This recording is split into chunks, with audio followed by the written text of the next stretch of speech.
Info Factory Track for CSI Team Maintenance. The Factory Track Shop Floor Teams feature is designed to support the assignment and reporting of work for a group of team members.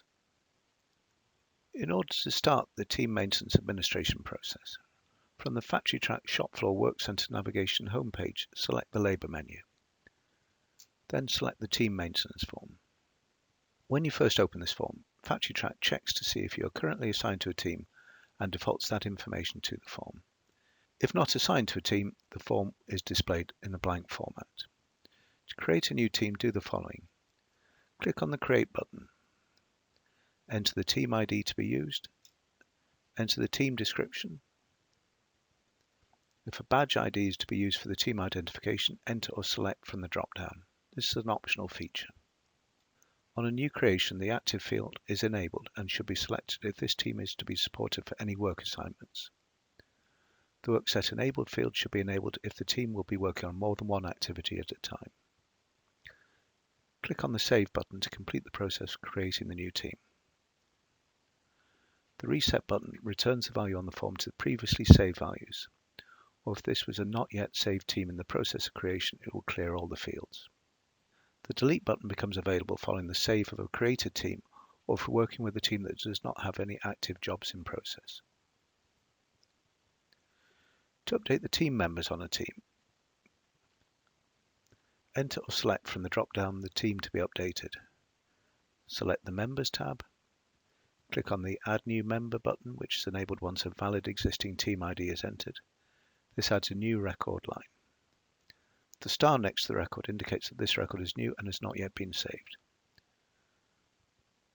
The new record populates the date added field with the current date and the time field with the current time. When adding a new member, the record selector is defaulted to enabled to ensure that it is included in the expected save operation. When updating existing records, it's important to use this checkbox to indicate which records should be included in update operations, including save, remove selected, and switch selected. Enter or select from a drop-down the employee ID for the employee to be added to the team. Factory Track then populates the full name, department, and shift associated with the employee. To save the record, ensure that the record selector is enabled and click on the Save button.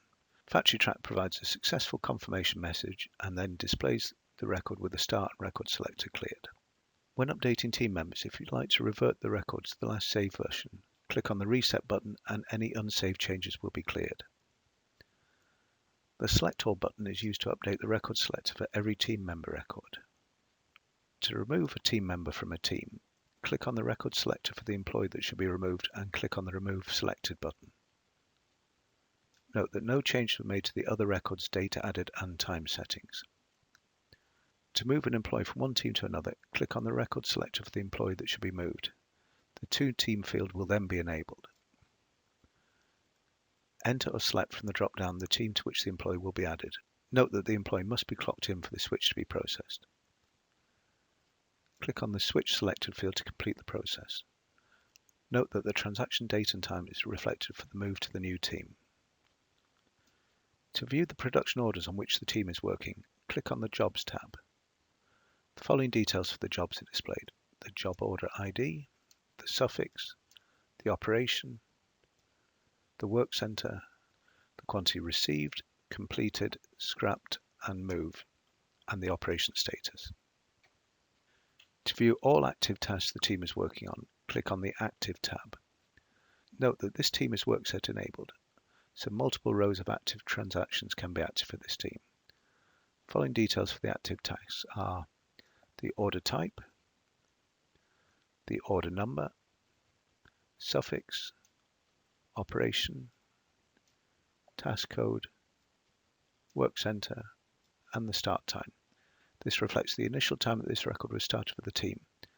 It also includes any subsequent change to the team, for example, team member changes or work assignment updates while the activities were actively running.